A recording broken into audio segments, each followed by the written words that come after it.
This season was a big focus on eyes, and today we're playing with the idea of like a 60s eye. This is a really kind of soft, natural way of doing it. Super wearable, it still looks really pretty and soft, but it's gonna open up your eyes. I'm gonna dip into this cool gray shadow from the Lorac palette. It actually has like a tiny bit of a lilac in it, which is very easy to wear, very complimentary on Asian skin tones, as well as anyone that has kind of olive to their skin.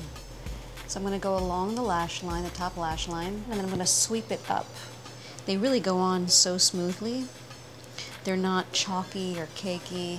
It really glides on gorgeously. And I'm just going along the lower lash line. And you can use your finger just to smudge it a little bit. And basically on the lower lash line, I'm going across, so across the whole lower lash line, and then I'm going, instead of continuing all the way up, I'm going to go more straight. So that's what creates this open look.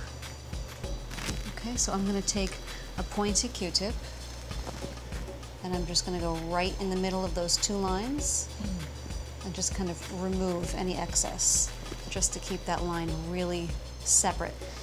So next, I'm going to take a small brush and I'm going to dip it into this Too Faced palette. I love the colors. They're really gorgeous to play with, but right now I'm just going to work with this dark bronze. It's kind of a blacky brown with a tiny bit of gold in it. And this is just going to add depth to the lash line. And it's going to allow me to keep it a little bit more defined, and it's a little bit more of a look. And I'm going to do the same thing on top. I'm going to trace what I already did, but keep it kind of a tighter line closer to the lash line. Sometimes a trick to make it really, really thin is almost to paint on top of your lashes. That keeps that line really thin, because you can always build it up. And again, I'm going to extend out. And then I'm going to take another brush and I'm going to dip it into the pale shade. So I'm going to go right where that negative space is in between those two lines. Look straight ahead.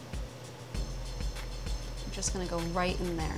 And then I'm going to go again with my dark brush that I dipped into the bronze shadow. And I'm using it so lightly. And then I go on top. And it's amazing because this is a look that looks way more complicated than it actually is. It feels like you're not putting anything on it. So then I'm going to curl your lashes with my favorite Kevyn Aucoin lash curler. And I love this fat brush mascara from Ico. It's newtobeauty.com. I like that this mascara gives a lot of volume, but it still keeps the lashes separate and not kind of clumpy and garish looking. And you can just do a little tiny bit on the bottom. And because you don't have that many lashes on the bottom, you can go a little bit stronger with that dark shadow. I love that this has a tiny bit of sparkle to it. I feel like it keeps it really sultry. So I'm going to finish this off with this new NARS contour duo. It's called Olympia. And this is just going to give it a little bit of a subtle nude finish. The emphasis is all on the eyes. And I think nude always looks modern. And the lips, I'm going to use Too Faced Perfect Nude Pencil. I'm going to keep the lips moist with this High Shine Lip Crayon from Boots No. 7, and these are great. I love the way they mix with liners. Take a look. I love it. Looks very natural. This is a really fun, modern way to do a 60s eye, and it looks really kind of easy and fresh.